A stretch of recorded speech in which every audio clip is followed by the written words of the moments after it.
All praise going is most certainly due to the Most High, the God of the patriarchs Abraham, Isaac, and Jacob. And peace to you in the name of His Son, Jesus. I count it truly a blessing each and every single time that I can come before you and preach the Word of God, and never count it a light thing to do so. All right, brothers and sisters. Today I want to talk about the significance of time and how it is always fleeting. And with the fact that time is fleeting, that it is finite, that our lives are but a drop in the bucket in the course of human existence, the implications tell us that there are certain things that we need to do. There are certain perspectives that we need to have pertaining to time. So I'm going to keep you long. We're going to pick it up in John, the 7th chapter and verse 1. John 7 and verse 1. And here we see the Messiah, Mashiach, Christ. His brothers interact with him around the time of the Feast of Tabernacles. This is John 7 and verse 1, because in this interaction, he tells us how we should look at time. This is John 7 and verse 1. Peace to you, Noel. It says, after these things, Jesus walked in Galilee, for he would not walk in Jewry, because the Jews sought to kill him. So the Jews wanted to kill him. As it is written also in John, he came to his own, and his own received him not. It says, now the Jews' Feast of Tabernacles was at hand, and it was in the law that he was to go up as the autumn meals, right? The Feast of Unleavened Bread, the Pentecost, and the Feast of Tabernacles. But he couldn't go up at this particular time, even though he does fulfill this. At that moment, he didn't go up, but he still fulfills this. Now, I just want to point that out. Nevertheless, his brethren, even though people are trying to kill him, his brethren say unto him, verse 3, his brethren therefore said unto him, depart hence and go into Judea, that thy disciples also may see the works that thou doest. There is no man that doeth anything in secret, and he himself seeketh to be known openly. If thou do these things, show thyself to the world. Now his own brother not telling him this because they believe in him. Verse 5 says, for neither did his brethren believe in him. So his own brethren didn't believe in him. Verse 6, then Jesus said unto them, he says something in this, even though he's talking to them, this applies to all of us. Then Jesus said unto them, my time is not yet come, but your time is always ready. See, he knew when he had to die. He knew exactly when he had to die. Just hold our finger here just to show you that. Let's go to Matthew. And we're going to pick it up in Matthew, the 26th chapter, and verse 1. It says, and it came to pass when Jesus had finished all these sayings, he said unto his disciples, ye know that after 2 days is the feast of the Passover, and the Son of Man is betrayed to be crucified. So he knew when he had to die. He came and died on the Passover. But now he tells them, he says, my time is not yet, but your time is always ready. And that applies to his brothers, but it also applies to all of us. See, we can die at any moment. So now, this is how we should look at life. If this be the case, that life, we know it ends. We've seen people die. That is the course. You live and you die. You're here before a short time. Then you die. Let's just read something about that. Because this has implications. Job, the 14th chapter. Job, the 14th chapter, and verse 1. This is about the brevity of life. Job 14 reads in verse 1, man that is born of a woman is a few days and full of trouble. It says, he cometh forth like a flower that is cut down, he fleeth also as a shadow and continueth not. So the Messiah said, the Master said that my time is not yet. He said, but your time is already ready. So you can die at any time. And life itself is short. Okay? So that's what we need to understand. And why is this important? Because people live their lives as if they're going to live forever. That's not the case. And what I mean, I'm not talking about the eternal life part. I'm talking about people act like there are no consequences for the things that they do. They're living their lives without a sense of urgency about getting their lives together. when that's what we should be doing. Let's go to Ecclesiastes, because here we read in the wisdom of Solomon, who in his wisdom was able to examine life. And let's see what he said about life. This is Ecclesiastes, the 9th chapter, because there are implications when we realize again that we could die at any time. You could die tomorrow. People always say tomorrow's not promised, but people act like it is. It's not promised. So he says, for all this I considered it. Well, let's pick it up in verse 1. Ecclesiastes 9:1. It says, for all this I considered in my heart, even to declare all this, that the righteous and the wise in their works are in the hand of God. No man knoweth either love or hatred by all that is before them. All things come alike to all. There is one event to the righteous and to the wicked, to the good and to the clean and to the unclean, to him that sacrificeth and to him that sacrificeth not. As is the good, so is the sinner, and he that sweareth as he that feareth an oath. So now he's telling us about something that happens to all, whether or not you're righteous or wicked.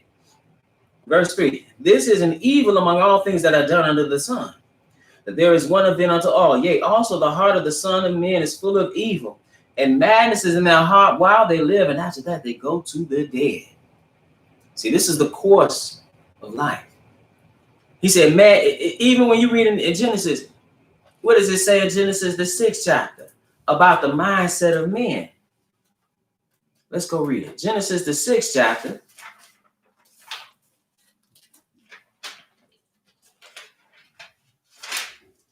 And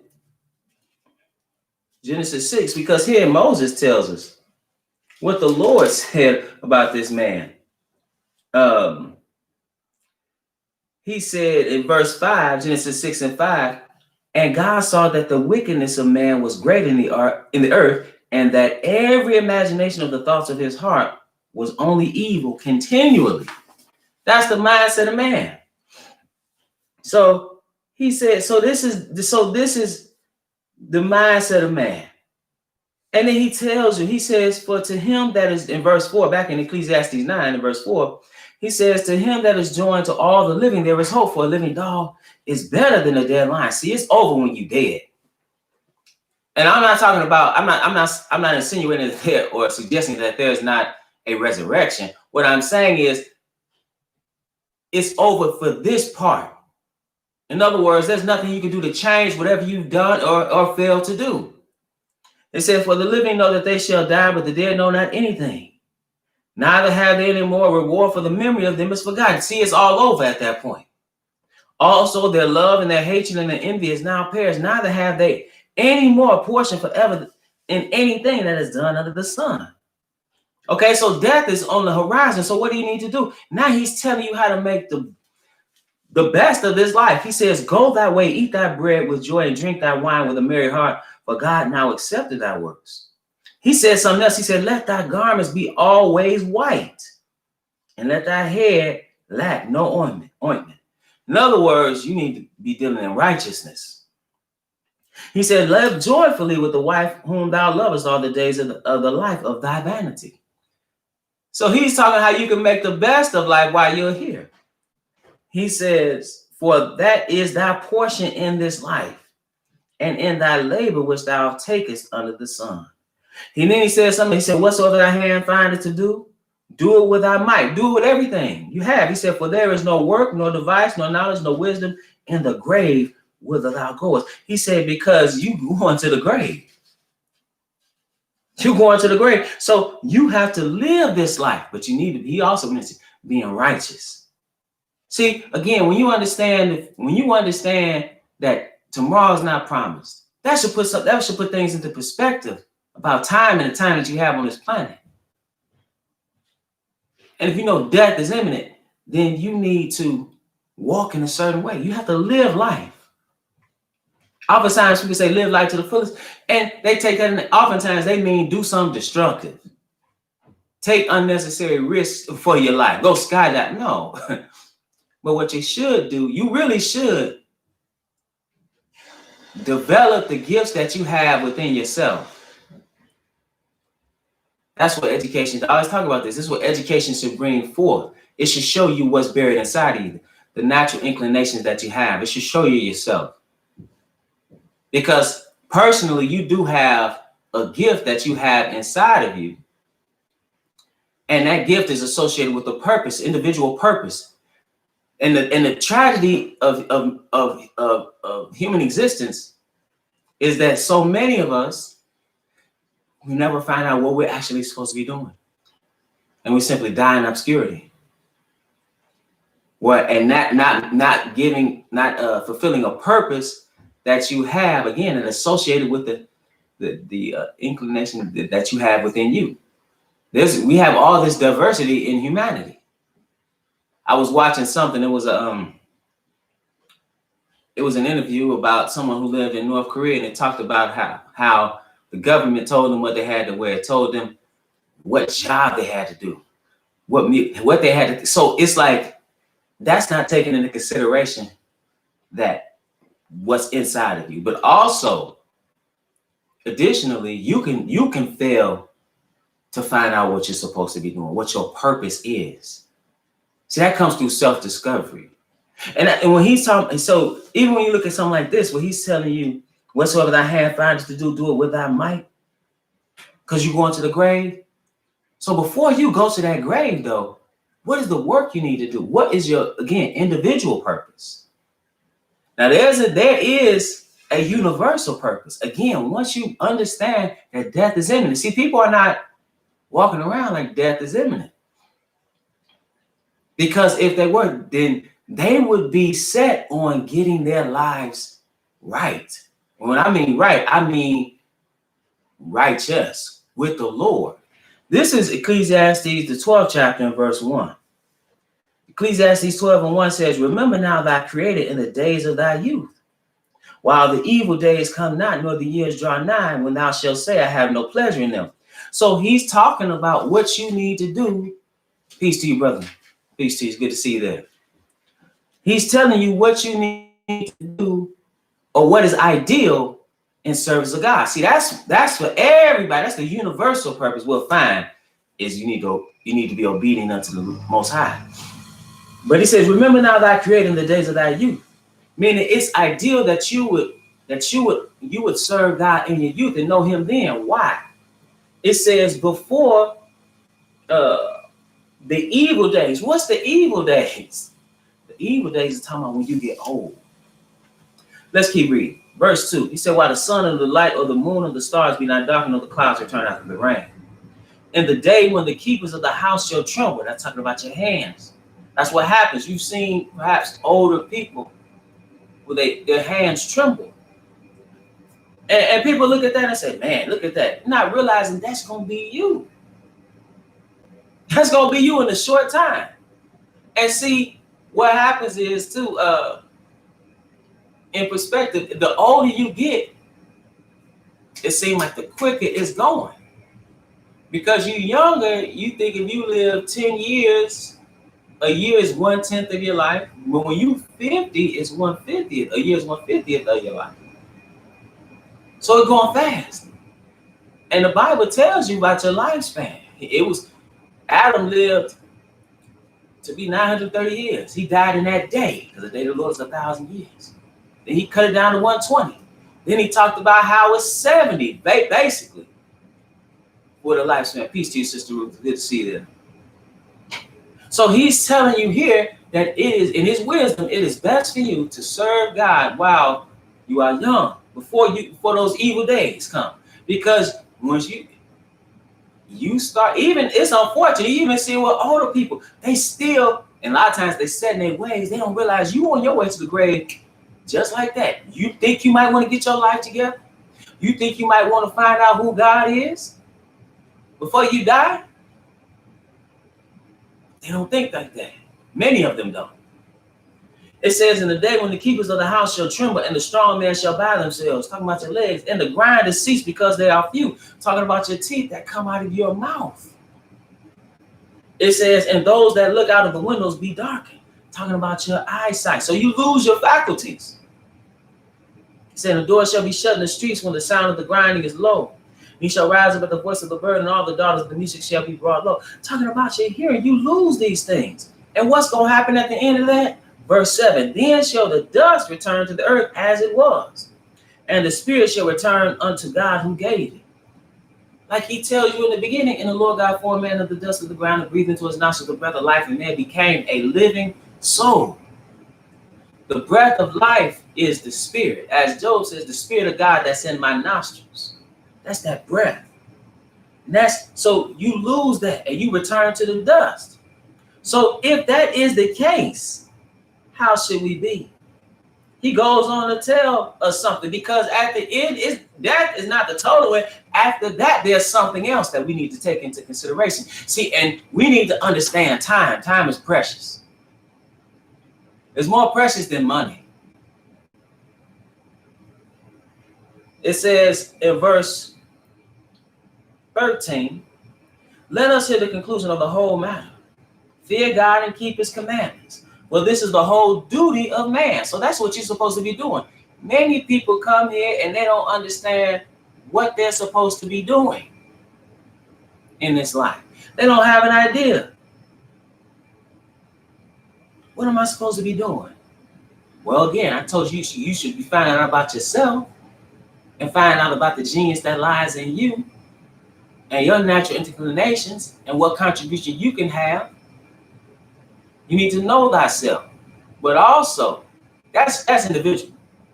But generally, everybody, because we are the creation of God, and we should be serving God in this time that we have, these precious moments. Because what you don't want to do is die in your sin. That's what you don't want to do. You want your garments to be white. So it says, let us hear the conclusion of the whole matter, fear God and keep his commandments.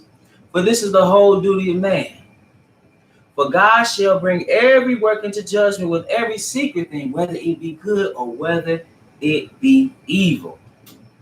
Okay? So now he's going to bring everything into judgment. See, that's what you're supposed to see. While you're here, you're supposed to be figuring that out. You're supposed to be figuring out, oh, I need to. And it doesn't take much. Because once you understand that he exists, and you simply understand that he exists through the creation. It didn't come out of nothing. So once you understand that he exists, your natural step, your natural progression is to what does this omnipotent one who created me, who created all things, what does he want me to do? That's why when you read in Psalms, that's why I believe when you read in Psalms, it's telling you about the creation, and then it tells you about his law. Well, that's a natural progression. Biblically, philosophically, because if he exists, okay, so he obviously is one I should show obeisance to, that I should obey. But it is the flesh that causes us to deny that fact.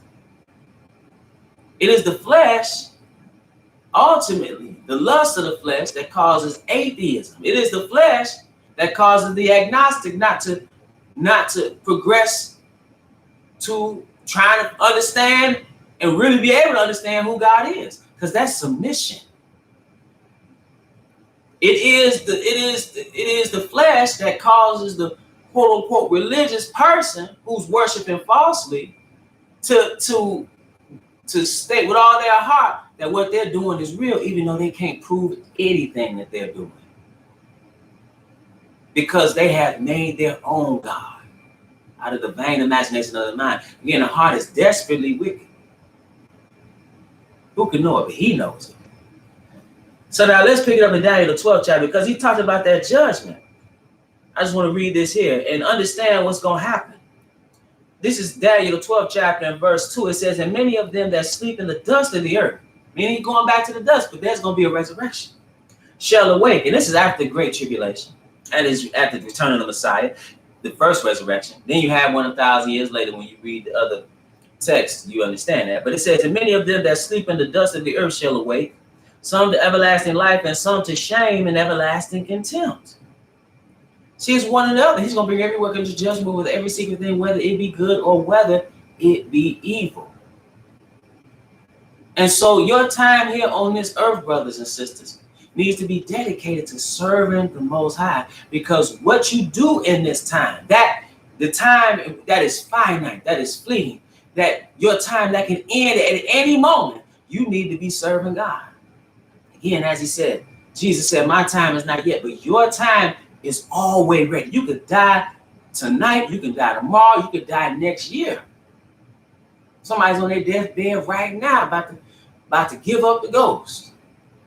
So if that is the natural progression of man, the implication is that we would find out God, who he is, find out what he requires of us, and serve him. That's the significance of time, brothers and sisters. That's the significance of time. And secondarily, also find out who we are. And I'm talking about on an individual level. Find out who, and don't waste precious moments. With that, brothers and sisters, I want to remind you that we're at the Household of Faith, meet every Sabbath at 5925 West 25th Avenue in Gary, Indiana, at 1 p.m. Central Standard Time. We live stream right here on the Israel Teach YouTube channel, as well as at www.israelteach.org. If you've been edified through this ministry and would like to leave a donation, you can do so on our website again, www.israelteach.org. 100% of the proceeds goes to the work of the ministry. We also have Bible study every Wednesday at 7 p.m. Central Standard Time on Zoom. Again, we have a Household of Faith Bible study on Wednesday at 7 p.m. Central Standard Time on Zoom. The personal meeting ID number, which is in the description of this particular video, is the ID number is 845-7108-8849. Again, that's a Zoom Bible study every Wednesday at 7 p.m. All right. On Friday, every Friday night at 8 p.m. Central Standard Time, we have a Bible study, which is a question and answer. That's different from the Wednesday Bible study. The Wednesday Bible study, I'm dealing with a particular topic or course of study. Okay, so right now, for example, I'm dealing with archaeology. Okay, biblical archaeology. Friday nights is question and answer. If you have a question about the Bible, you can ask it. You can answer according to what's written. That person, that's every Friday night at 8 p.m. Central Standard Time on Zoom as well. And that person meeting ID number is 602-961-1318. Finally, brothers and sisters, there are books that I've written on Amazon, Barnes & Noble, and other places where books are sold, on our website, for example. And those books are Into Egypt Begin with Ships, The Pagan Origins of Christian Holidays, Feel Like War, Feel Like Burned Brass, The Color of Jesus, Burning Truths Concerning the Messiah, Killing Black Innocents, For There Shall Be Great Tribulation, and In Defense of Biblical Religion. All those books are available, again, on our website, Barnes & Noble, Amazon, and other places where books are sold. And with that, peace to everybody that was listening, and it's always my prayer that you were edified.